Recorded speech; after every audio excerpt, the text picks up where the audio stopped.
말라기를 아십니까? 지나간 여름 동안 저희들이 선지자들의 면모를 함께 살피면서 대선지자 4명 가운데 3명, 소선지자 12명 가운데 오늘 마지막 3명, 세 번째 말라기를 함께 살피게 됩니다.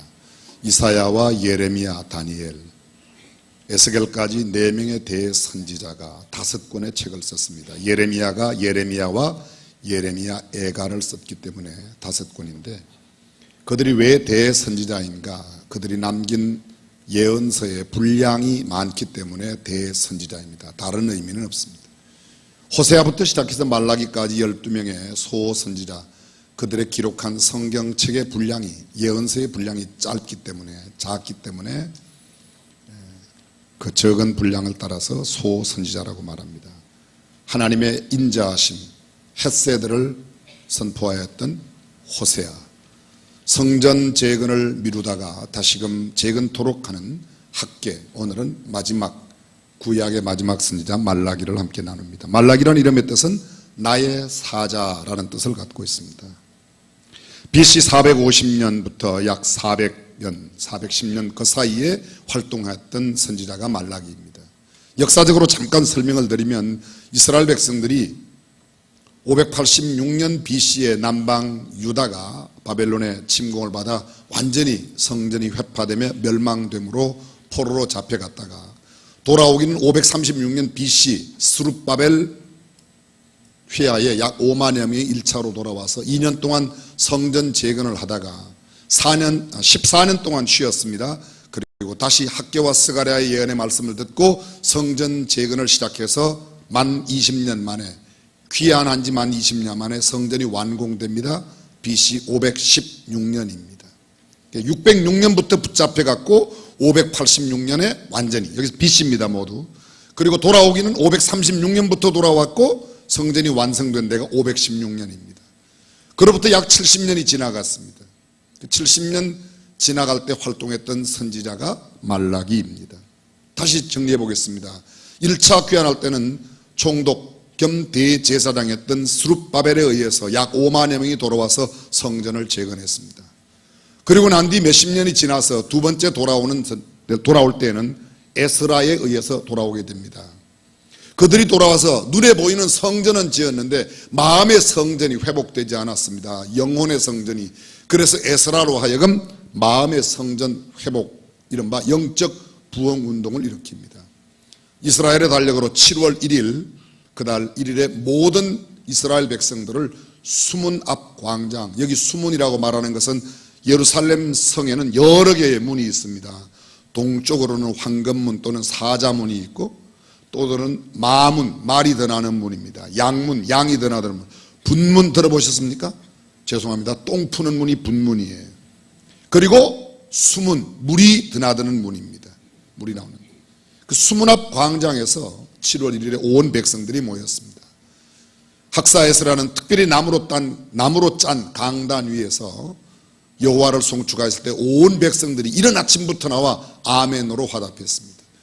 드디어 에스라가 하나님의 율법책을 펼 때에 온 이스라엘 백성들이 자리에서 일어나고 그 율법책의 말씀을 듣는 동안에 그들이 눈물로 통회하며 얼굴을 땅바닥에 대고 회개를 하였던 겁니다.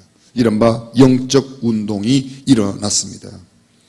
이미 말씀드린 대로 그날 그들이 울며 하나님 앞에 통회할 때 에스라가 이야기합니다. 너희는 울지 말라. 이날은 축제일이다. 살진 것을 먹고 단 것을 먹으며 기쁘고 즐겁게 7일 동안 그 절기를 지켰습니다. 그리고 제8일째에 또다시 성일로 하나님 앞에 제사를 드렸던 겁니다. 에스라가 율법책을 읽을 때 온 백성들이 일어났다. 우리가 하나님의 말씀 봉독할 때 일어나는 것이 바로 이런 근거를 두고 일어나서 성경을 읽고 함께 앉는 것입니다. 이 에스라의 영적 부흥 운동은 수문 앞 광장에서 일어났습니다. 영어로 표현하면 수문, 워터게이트. 성경의 워터게이트 사건은, 미국의 워터게이트 사건은 대통령을 하야시켰지만 성경의 워터게이트 사건은 무너진 마음의 성전을 회복하는 놀라운 영적 부흥의 이야기였다, 그런 말입니다. 그리고 세 번째 귀환이 있습니다. 이 에스라와 함께 비슷한 시기에, 그러나 활동은 조금 달랐습니다. 느헤미야가 다시 돌아옵니다. 이 느헤미야는 바벨론 왕국 뒤에 일어났던 바사 왕국, 자, 그 장면을 다시 조금 설명드리겠습니다. 606년 BC 바벨론의 첫 번째 왕 느부갓네살이, 바벨론 왕 느부갓네살 원년에 이스라엘 공격해서, 유다를 공격해서 그들을 붙잡아 갔습니다. 그리고 그 느부갓네살 다음에 벨사살 왕 이후에 바벨론이 멸망됩니다. 바벨론을 멸망시킨 나라가 바사입니다. 여러분 기억나십니까? 벨사살 왕과 느부갓네살 왕이 꾼 꿈 가운데서 머리는 황금, 가슴은 은, 그리고 배는 놋, 다리는 철과 흙으로 되어 있다. 지금 현재는 이 느부갓네살 왕과 벨사살 왕인데는 아주 황금 시대이고 은혜 시대이지만 점차 지나가면 흙과 철, 나라가 나뉘어진다. 그 나라가 나뉘어진 나라가 바벨론 이후에 메대와 바사로 나누어집니다. 바사는 지금의 이란이고 바벨론은 지금의 이라크라고 생각하면 됩니다. 메대는 함께 있었던 나라입니다. 여기 이 메대 왕의 유명한 왕, 여러분들이 잘 아시는 다리오 왕이 이때 왕입니다.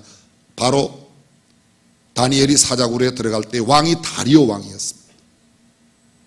이 나라가 나뉘어지는 상황, 이런 상황 가운데 있었는데 바사가 온 나라를, 그때 온 세계를 다스리고 있었던 거죠. 이스라엘 백성들이 팔레스타인으로 돌아왔지만, 바벨론에서 다시 돌아왔지만 그때 바사의 지배하에 있었습니다. 페르시아의 지배하에 있었던 겁니다.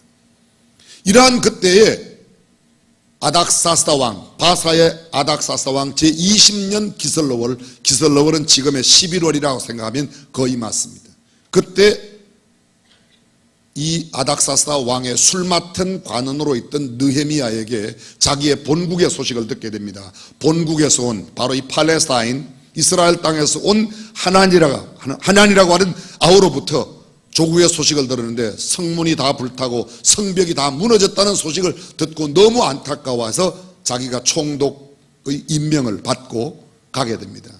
아닥사스다 왕 앞에 가서, 왕이 우리 조국이 이렇게 되었습니다. 저로 하여금 성벽을 가서 재건케 해 주십시오. 그래서 느헤미야가 다시금 모든 군사들과 또 많은 장비, 그 기술자들, 나무들을 가지고 이스라엘로 돌아와서 성벽을 건축합니다. 스룹바벨은 성전을, 에스라는 마음의 성전, 심령부엉을, 느헤미야는 성전이 있는 성벽을 지었던 겁니다. 며칠 만에 성벽을 다 중수하였는가? 52일 만에 다 완공하였던 겁니다. 온 백성들이 안전 가운데 들어갔습니다. 하나님의 통치가 그들 모두를 평화롭게 만들었습니다. 세월이 흘러 그들이 처음 스룹바벨의 영도하에 돌아왔던 데로부터 70년쯤 지나자 하나님에 대한 감격이 다 식어졌습니다. 영적인 마음도 쇠퇴해 갔습니다. 70년의 세월 동안 이스라엘 백성들은 다시 타락을 하고 방종합니다. 하나님을 떠나고 신앙을 저버렸습니다. 윤리와 도덕적으로 탈선하여 죄를 짓고 하나님을 대적하며 하나님의 율법을 버렸습니다. 바로 이때 하나님께서 이렇게 타락하고 퇴폐해가는 이스라엘 백성들을 다시금 깨우치기 위하여 보낸 선지자가 말라기 선지자입니다. 말라기 선지자가 보냄을 받았을 때 당시 팔레스타인 상황은 바사의 지배하에 있었습니다. 비록 백성들은 귀환하였고 성전 재건, 성벽 재건, 마음의 심령의 부흥을 일으켰던 때가 있었지만 이미 그런 모든 감격들이 사라졌고 당시에 가뭄이 심하여 포도원에 소출이 없었으며 메뚜기 떼가 침공하여 경제적으로 피폐한 상황이 벌어졌습니다. 게다가 영적으로는 하나님께 대한 회의와 하나님의 사랑을 의심하고 하나님을 저버렸습니다. 그리고 영적 지도자들, 제사장들은 제사를 번거롭게 여기며 하나님을 무시하고 하나님의 이름을 멸시하고 하나님 앞에 제사를 아무렇게나 쉽게 드렸습니다. 모든 신앙생활에 대해 염증이 느껴졌습니다. 신앙생활의 참된 기쁨과 희열을 다 잃어버렸습니다. 율법과 규례를 무시했습니다. 백성들은 타락했고 이방 여인과 결혼하여 자폰을 만들어냈으며 가정은 붕괴되어 갔습니다. 그 시대에 하나님께서 하나님의 언약을 다시 견고하시면서 말라기를 보내어 그래도 나는 너를 사랑한다고 이야기하는 겁니다.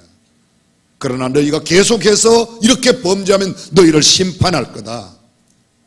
두고 보아라. 앞으로 하나님의 말씀을 듣고 회개하고 돌이키는 자에게는 회복을 허락하지만 그렇지 않으면 멸망한다. 이른바 말라기는 이 세 부분으로 구성되어 있습니다. 첫 번째 부분이 1장 1절에서 5절까지 이스라엘에 대한 하나님의 사랑입니다.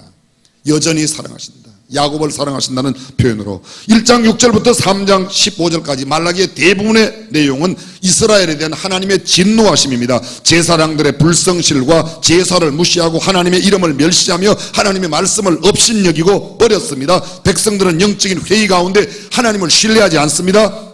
퇴폐한 생활을 했습니다. 하나님을 떠나고 말씀을 저버렸습니다. 이방인과 자폰했습니다. 경건지 못한 삶을 사는 그들에게 하나님께서 심판하신다는 메시지가 아주 가운데 대부분을 차지합니다. 마지막 세 번째 부분이 3장 16절로 4장 마지막 6절까지입니다.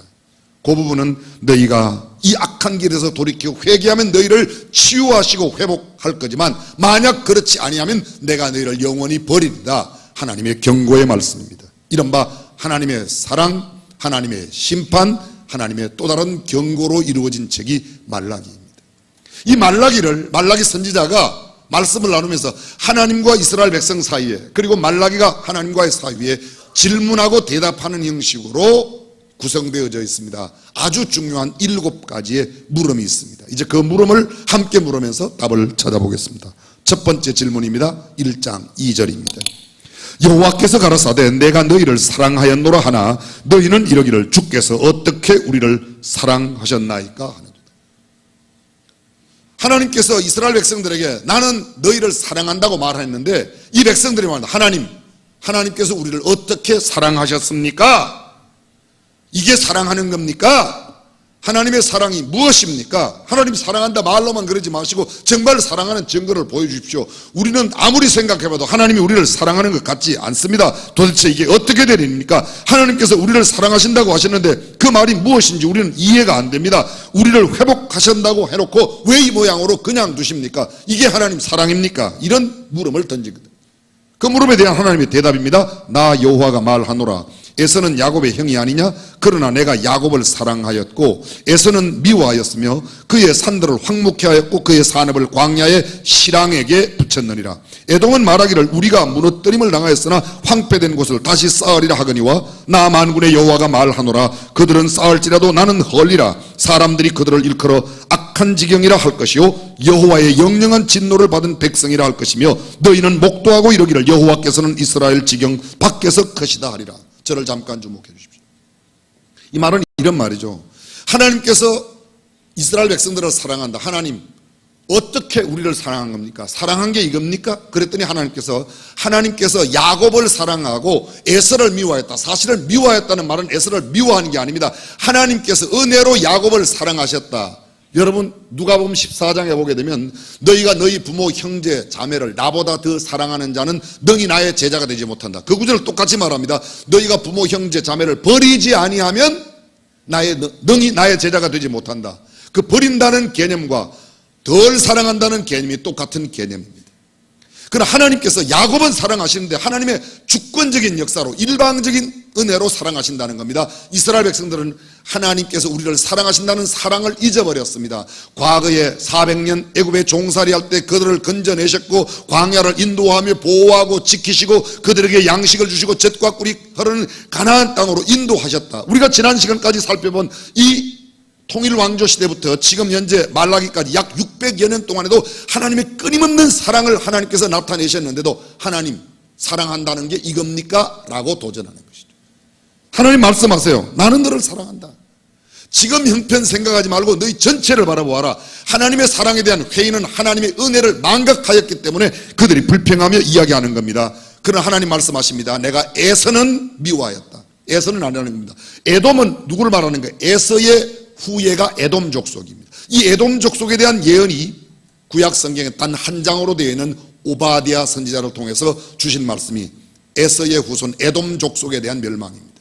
여러분 혹시 성지순례 가시면 요르단에 페트라라고 하는 곳을 가보신 분이 계실 겁니다. 그 페트라의 신전과 모든 유적지가 바로 이 에서의 후손 에돔 족속들이 살던 곳입니다. 다 멸망됐습니다. 그런데 성경은 이렇게 말합니다. 에돔은 말하기를, 에서의 후손들은 말하기를 우리가 무너뜨림을 당하였으나 황폐된 곳을 다시 쌓으리라.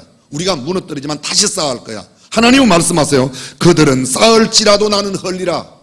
에돔은 쌓아도 안 된다는 겁니다. 근데 야곱은 안 되는 것 같아도, 지금 사랑하지 않는 것 같아도, 하나님의 사랑을 받지 못하는 것 같아도 하나님의 사랑은 그들에게 있다. 우리를 사랑하시는, 끝까지 사랑하시는 이 하나님의 언약을 굳게 지키시는 모습을 이렇게 나타내는 겁니다. 하나님의 구원과 인도와 보호, 공급, 은혜, 축복, 그것을 망각하고 하나님의 사랑을 저버리고 하나님 앞에 대적하고 있는 이스라엘 백성들. 여러분, 우리가 신앙생활하면서 가끔 이런 생각 들 때가 있습니까? 하나님이 우리를 사랑하신다는데 왜 우리 집에 이런 어려운 일이 생기지? 왜 우리 아들이 이렇게 되지? 왜 내 몸에 이렇게 병이 생기지? 하나님이 안 사랑하시는 것 같아. 하나님은 멀리 가시는 것 같아. 하나님이 요새 주무시는지 몰라. 이런 생각을 갖습니까? 하나님이 오늘 이렇게 말씀하십니다. 아니야, 나는 너를 사랑한다. 그런 생각은 잘못된 생각이라는 겁니다. 근데 우리가 그런 생각을 갖고 있다면 하나님은 오늘도 또 다른 말라기를 통해서 우리에게 격려하십니다. 내가 너를 사랑하고 있어.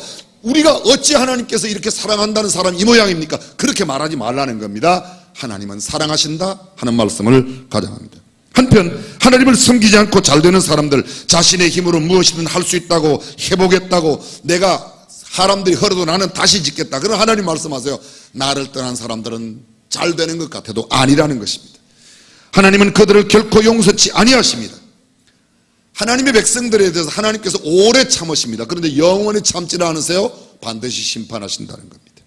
두 번째 질문이 이것입니다. 우리가 어떻게 주의 이름을 멸시하였나이까? 첫 번째가 어떻게 하나님이 우리를 사랑하셨습니까? 아니야, 난 사랑해. 두 번째 이렇게 말합니다. 하나님, 우리가 어떻게 주의 이름을 멸시하였나이까? 여러분 6절을 보십시오. 내 이름을 멸시하는 제사장들아, 나 만군의 여호와가 너희에게 이르기를 아들은 아비를, 종은 그 주인을 공경하나니 내가 아비일진데 나를 공경함이 어디 있느냐? 내가 주인일진데 나를 두려워함이 어디 있느냐 하나 너희는 이르기를 우리가 어떻게 주의 이름을 멸시하였나이까? 하나님께서 이스라엘 백성들에게 말하면, 너희 왜 이렇게 내 이름을 무시해? 왜 나를 이렇게 멸시하냐? 자식은 아버지를, 종은 주인을 섬기는 게 마땅하고 공경하는 게 마땅한데 너희가 내 자녀가 아니냐, 너희가 내 종이 아니냐, 너희가 내 백성인데 왜 내 이름을 이렇게 무시하냐? 그랬더니 백성들이 하나님 앞에, 하나님, 언제 우리가 하나님의 이름을 멸시했습니까? 어떻게 멸시했습니까? 그게 두 번째 물음인 겁니다.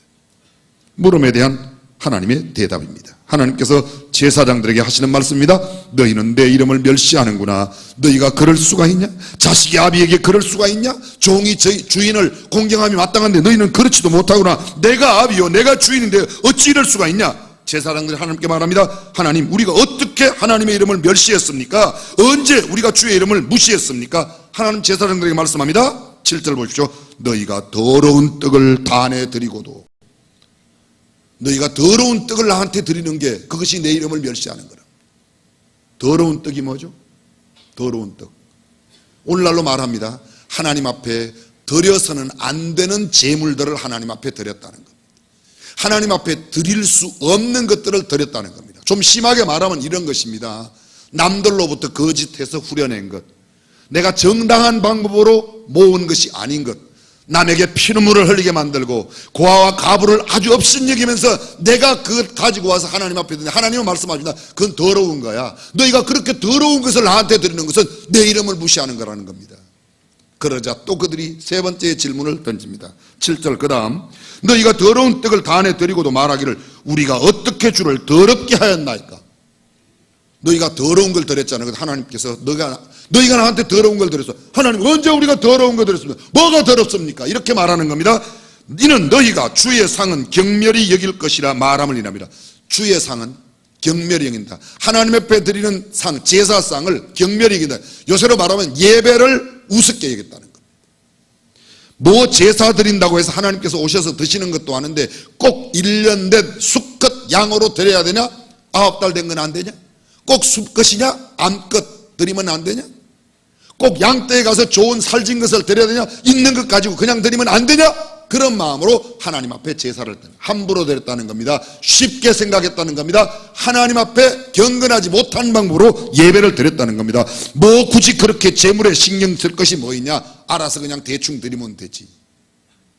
8절, 만군의 여호와가 이르노라 너희가 눈먼 희생으로 드리는 것이 어찌 악하지 아니하며 저는 것 병든 것으로 드리는 것이 어찌 악하지 아니하냐? 이제 그것을 너희 총독에게 드려보라. 그가 너를 기뻐하겠느냐? 너를 간합하겠느냐? 무슨 말입니까?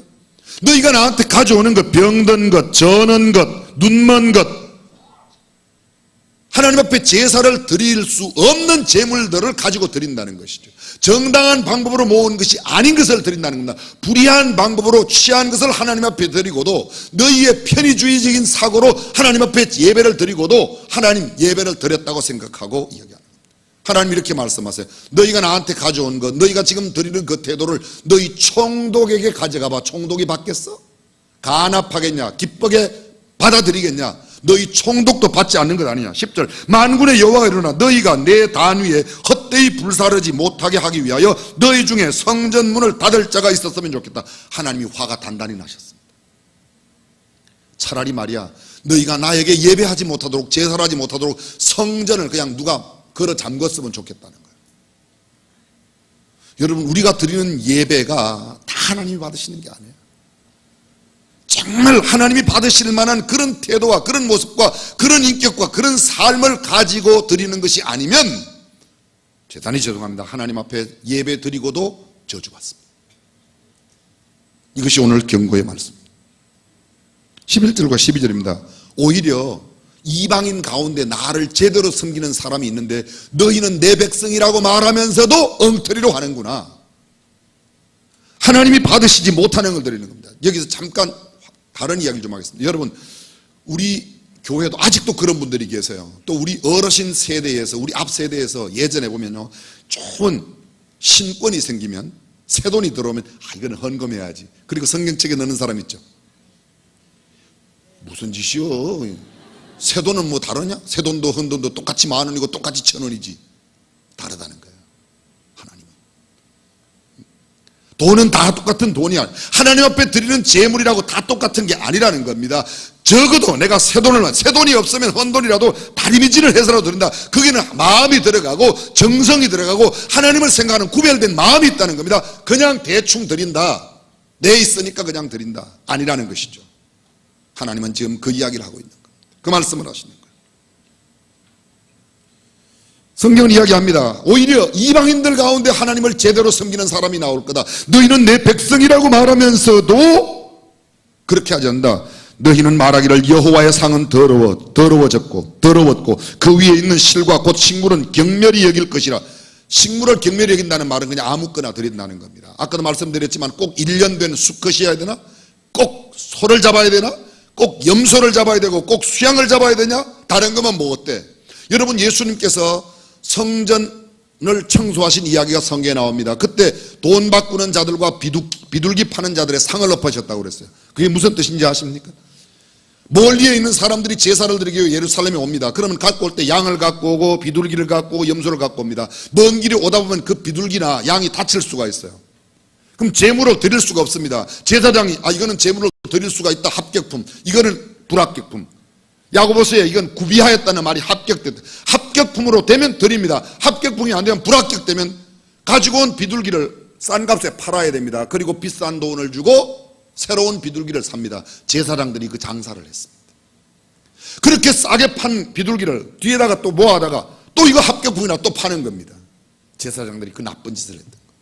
그래서 하는 거예요. 돈 바꾸는 자들, 이런 돈은 하나님 앞에 드려도 된다, 이런 돈은 안 된다.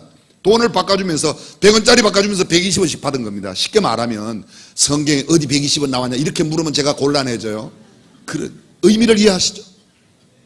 그렇게 했다는 겁니다. 그때 예수님이 화가 나셔서 상을 뒤엎은 거예요. 그 제사장들이 하는 일이 마땅치 않다. 말라기 시대가 똑같은 겁니다. 예수님과 말라기 시대는 적어도 400년 차이가 나는데 예수님 전 400년 전에도 이런 일이 있었다는 거죠.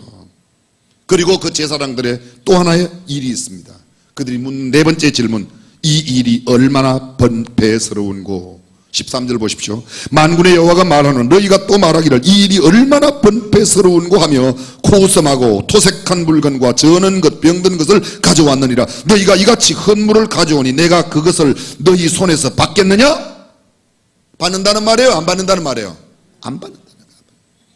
너희가 얼마나 이 제사하는 것을 번패스럽게, 주일마다 예배를 꼭 드려야 돼. 아이고, 이번 주에는 구역예배 못 드려.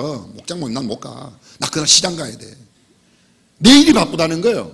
예배를 자꾸 편의주의적인 사고방식으로 다른 것과 대치시킨다는 겁니다. 여러분, 우리에게 그런 일이 비일비재하게 일어나고 있지 않습니까? 정말 성별된 마음으로 이 시간이 가장 아름다운 시간이기에, 이 시간이 하나님 받으시기에 가장 예배를 드릴 가장 좋은 시간이기 때문에 성별하게 드리는 게 아닌가. 나 바쁘니까 일부 예배 드리고 때워야 가야지.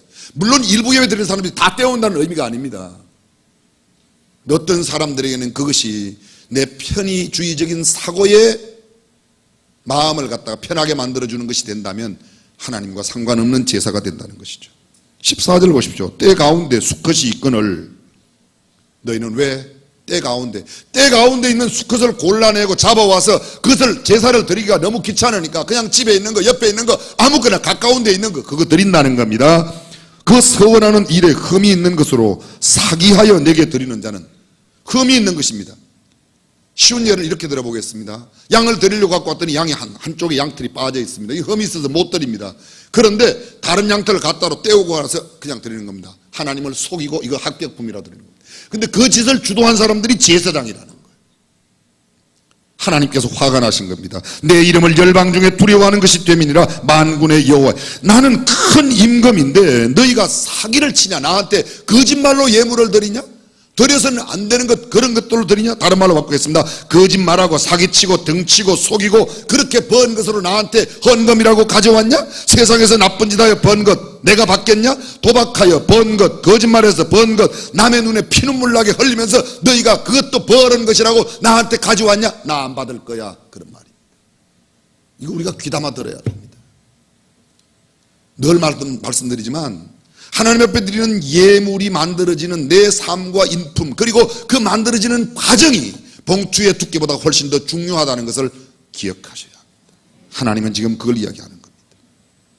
남의 눈에 눈물 나게 하면 모으는 건 난 안 받는다. 좋은 것 있는데 나쁜 건 네가 귀찮다고, 양떼 가운데 수컷이 있는데도 그 수컷 가져오기가 귀찮으니까 옆에 있는 것 1년 된 게 있는데도 뭐 꼭 1년이냐, 이거 늙은 거 드리면 어떠냐, 이거 팔지도 못하는데 이거 드리면 어떠냐, 이거 좀 몇 달 덜 된 거 이거 드리면 어떠냐. 편의적으로 하지 말라는 겁니다. 더러운 것 드리지 말라. 선심 쓰듯 하지 말아라. 하나님 앞에 드리며 네가 그렇게 하나님 앞에 선심 쓰듯이 그렇게 하지 말아라. 내 상전, 내 사장, 내 총독에게 갖다 줘봐라. 그걸 받겠냐. 쉬운 말로 말합니다. 여러분들이 회사에서 사장님이나 어떤 부장님이나 이런한테 선물로 드릴 때 썩은 사과 드리겠냐, 좋은 사과 드리겠냐? 좋은 사과 드릴 거 아니냐? 너희 상전에게 드리는 드리지도 않는 것들, 줘도 기뻐하지 않은 것을 하나님 앞에 가져왔냐? 그렇게 지금 설명하는 겁니다. 총독에게 드려도 안 받을 것을 왜 하나님 앞에 가져왔냐? 인사를 드려도 그렇게 드리지는 않지 않느냐? 선물을 줘도 그런 것은 드리는 법이 없지 않냐? 사람한테도 그렇게 하는데 하나님 앞에 어찌 그럴 수가 있냐? 하나님 화가 나신 겁니다. 그러면서 말합니다. 뭐라고요? 차라리 성전문을 사람들이 닫았으면 좋겠다. 말라기 2장에 가면 이렇게 말합니다. 말라기 2장, 보라, 내가 너희 종자를 견책할 것이요 똥 곧 너희 절기에 희생의 똥을 너희 얼굴에 바를 것이라. 희생의 똥이 뭐죠? 제사 드릴 때 제사를 드리려면 양을 잡죠. 그럼 양의 배 안에서 그 양의 오물이 나오죠. 배 안에 나오는 오물, 그 희생제에 드리는 똥을 갖다가 너희 얼굴에 발라서 그 똥을 버림과 같이 너희들도 내가 제하여 버리겠다. 하나님이 화가 몹시 나신 거예요. 사람은 잘 그런 것을 구분하지 못합니다. 그러나 하나님은 다 보고 계십니다. 드디어 이스라엘 백성들이 다음 5번째 질문을 합니다. 이렇게 말하면서 하나님께서 너희 내게 돌아와라. 그렇게 하지 말고 제발 편의주의적인 사고방식으로 그렇게 부당하게 고아와 과부의 것을, 남의 눈에 눈물 나게 하는 것을, 어렵게 하는 것을, 그런 걸 갖고 드리지 말고 제대로 좀 드려라. 내게로 돌아와라. 그런 말입니다. 그랬더니 그들이 5번째 질문에 우리가 어떻게 돌아가겠습니까? 3장 7절입니다. 내게 돌아와라. 회개하라 그랬더니 하나님 어떻게 돌아갑니까? 7절을 보실까요? 3장 7절 성경을 모두 보십시오. 만군의 여호와가 이르노라 너희 열조의 날로부터 너희가 나의 규례를 떠나 지키지 아니하였도다. 그런즉 내게로 돌아오라. 그리하면 나도 너희에게로 돌아가리라 하였더니 너희가 이러기를 우리가 어떻게 하여야 돌아가리까? 모르는 게 아니에요. 하나님 돌아오라니 무슨 말씀입니까 도대체? 뭘 돌아오란 말입니까? 8절 사람이 어찌 하나님의 것을 도적질하겠느냐. 여러분 하나님은 아주 엉뚱한 대답을 하세요. 돌아와라. 어떻게 돌아갑니까? 사람이 왜 하나님의 것을 도둑질하나 그 말입니다. 너희가 지금 도둑질하는 길에서 돌아서라는 거예요. 너희가 지금 도둑질하는 것을, 도둑질하는 것을 멈추라는 겁니다. 그 다음 보세요. 그러나 너희는 나의 것을 도적질하고도 말하기를 우리가 어떻게 주의 것을 도적질하니까. 그 다음에 또 묻는 여섯 번째 질문이, 하나님 도적질했다고요? 우리가 뭘 훔쳤는데요? 뭘 도적질했습니까? 그 말 다음에 생략됐어요. 하나님은 섭하옵나이다. 근데 하나님 이렇게 말씀하세요. 너희가 내 것을 훔쳤지 않냐? 어떻게 주의 것을 도적질하였나이까 하도다. 이는 곧 11조와 헌물이라. 여러분 잘 들어보십시오. 회개의 가장 기본적인 게 뭐냐 하면 하나님 앞에 드리는 11조와 헌물이라는 거예요. 내게로 돌아와. 어떻게 돌아갑니까? 하나님 그 도적질 했잖아. 도적질 그만하고 이제 도적질 하지 말어. 아니요, 하나님 우리가 뭘 도적질 했습니까? 너희가 11조와 헌물을 도적질했어. 말라기가 오늘 우리 교회에 오시면 우리 교회 성도들에게 뭐라고 하실까?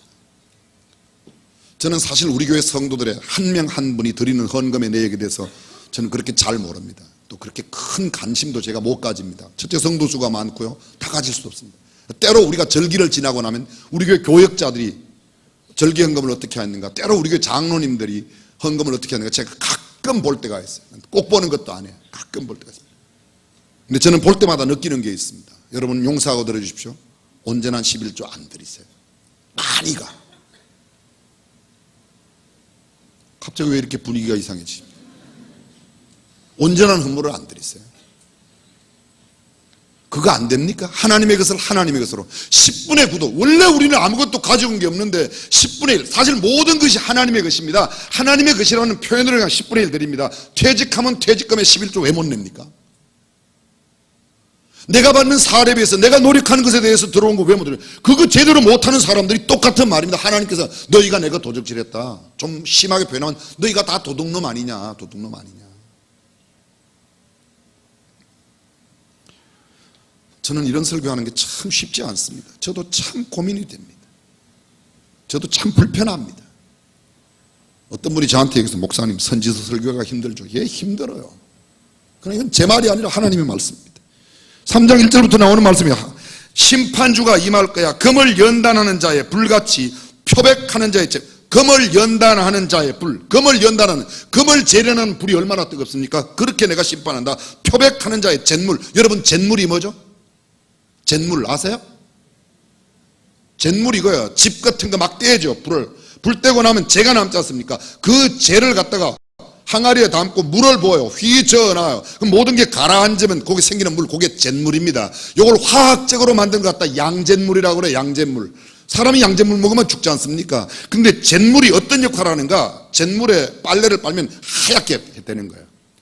물감이 들어간 것 빨면 그것을 표백하는 것처럼 내가 표백하는 자의 잿물같이 너희를 심판하겠다.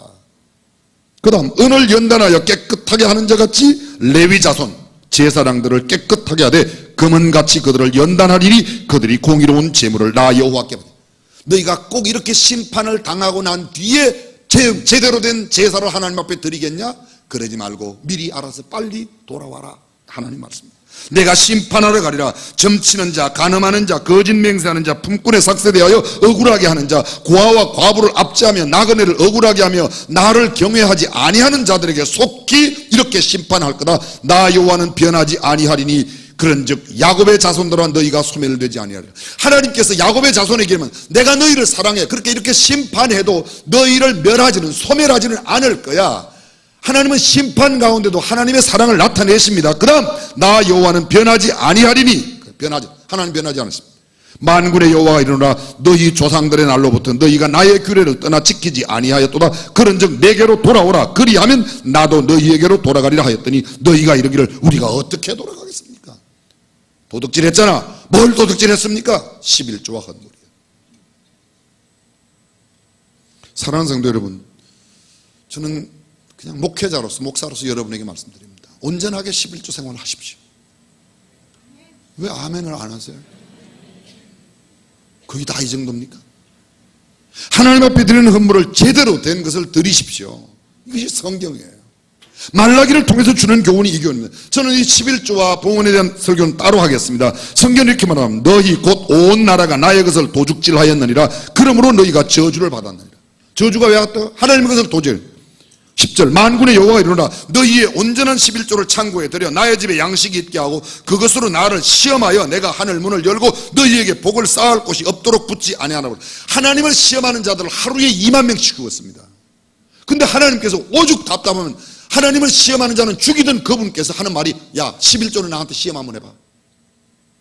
창고에 온전한 11조를 너희가 드리면 내가 너희에게 복을 쌓을 곳이 없도록 붙지 아니하나 보라. 내가 너희를 위하여 메뚜기를 금하여 토지의 소산을 먹어 없애지 못하게 하며 너희 밭에 포도나무가 기한 전에 떨어지지 아니하게 하리니 너희 땅이 아름다워짐으로 모든 이방인들이 너희를 복되다 하리라.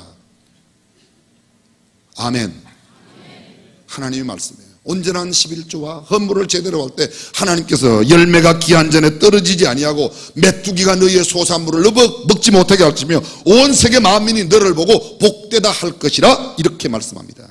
이것이 5번째, 6번째 마지막 질문입니다.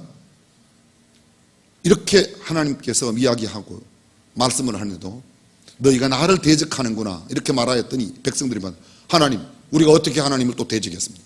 하여간 참 이스라엘 백성들은 우리하고 비슷해. 여러분 가끔 우리가 이런 생각할 때 있죠. 나 이렇게 열심히 예배드리는데 나 이렇게 신앙생활하는데 왜 우리 남편이 이 일을 당하고 내 아내가 왜 이렇게 어려움을 겪고 왜 이런 질병이 우리에게 왜 이런 사고가 우리 집에 오고 왜 우리 자녀가 이 모양이 이런 생각 들 때가 있어요. 그런 말 하는 것 하나님은 이렇게 말해요. 그것이 나를 대적하는 것이라는 거예요. 하나님의 절대 주권과 하나님의 신실하심과 하나님이 불변하심으로 나를 사랑하신다고 믿으면 그런 말 함부로 내뱉지 말라는 겁니다. 오죽 우리도 답답하면 그런 말을 뱉겠습니까? 그렇죠? 하나님 도대체 이거 어떻게 된 거야? 하나님 요새 주무시는 겁니까? 이게 뭡니까? 제가 얼마나 열심히 섬기는데 이 모양이 뭡니까? 그런 마음 들 때가 있어요 없어요? 지금 있다는 이야기예요 없다는 이야기예요. 그런데 하나님이 그렇게 생각을 하면 안 된다는 거예요.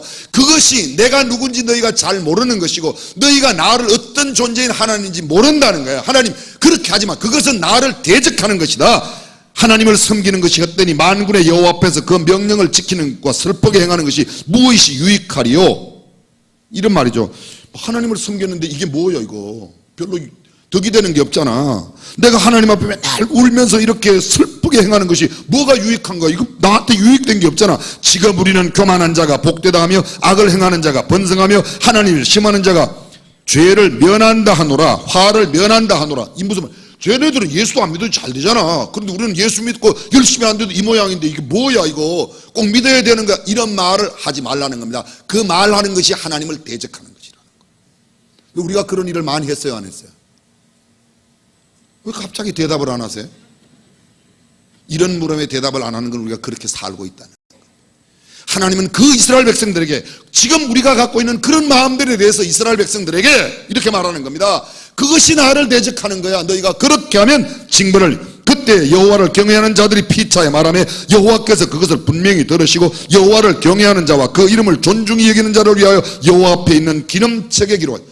그럼에도 불구하고 그런 상황이 있음에도 불구하고 하나님을 전폭적으로 신뢰하는 사람들은 하나님의 기념책에 기록이 되겠지만 그 다음 만군의 여호와가 이르노라 내가 정한 날에 그들은 나의 특별한 소유로 삼을 것이요 또 사람이 자기를 섬기는 아들을 아낌같이 내가 그들을 아끼니 이렇게 이런 상황 가운데 나를 전폭적으로 신뢰하는 사람은 아들을 사랑하는 아버지처럼 내가 너희를 사랑하지만 너희가 그렇게 계속 버티고 나를 대적하며 나에게 돌아오지 아니하면 돌이키지 아니하면 11조와 헌물을 제대로 드리지 아니하면 내가 용광로 불같은 그 불이 너희에게 임하며 교만한 자 악을 행하는 자 다 지푸라기 같게 될 것이다. 용광로 불 앞에 지푸라기 같이 될 것이다. 하나님 말씀입니다. 이게 말라기에 나오는 말씀입니다. 정리하겠습니다. 우리 시대에 하나님께서 우리를 보시면 뭐라고 말씀하실까요? 지금 현재 우리는 하나님에 대하여 하나님을 사랑하는 자가 이 모양입니까? 하나님 우리가 언제 하나님 앞에 제대로 잘못된 것을 드렸습니까? 이만큼 드렸으면 됐지.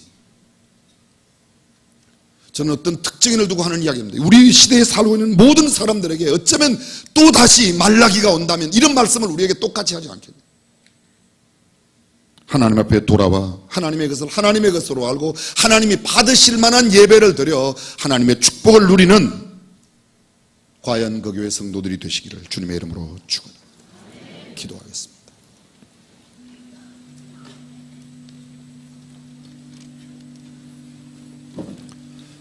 참 쉽지 않은 말씀입니다. 부담이 되곤 합니다.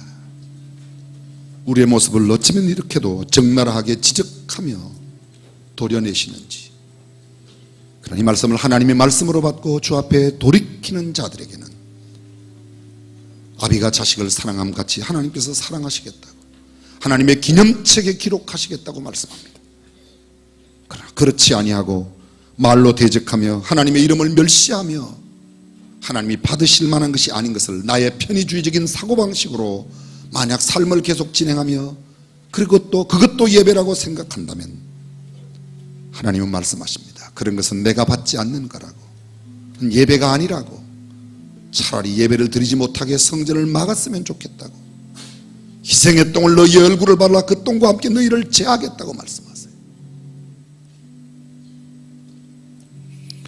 전능하신 우리 하나님, 심히도 부끄럽습니다. 우리 자신들의 모습이 멸망할 수밖에 없음을 우리가 보게 됩니다. 오 주님, 말라기의 말씀을 듣고 돌아왔던 그 시대의 하나님의 사람들처럼 우리들도 돌아와 주님 앞에 온전하게 살게 하옵소서. 그리고 하나님을 영화롭게 해드리고 하나님이 참 기뻐하시는 그런 예배자가 되게 해 주옵소서. 주 예수님의 이름으로 기도합니다.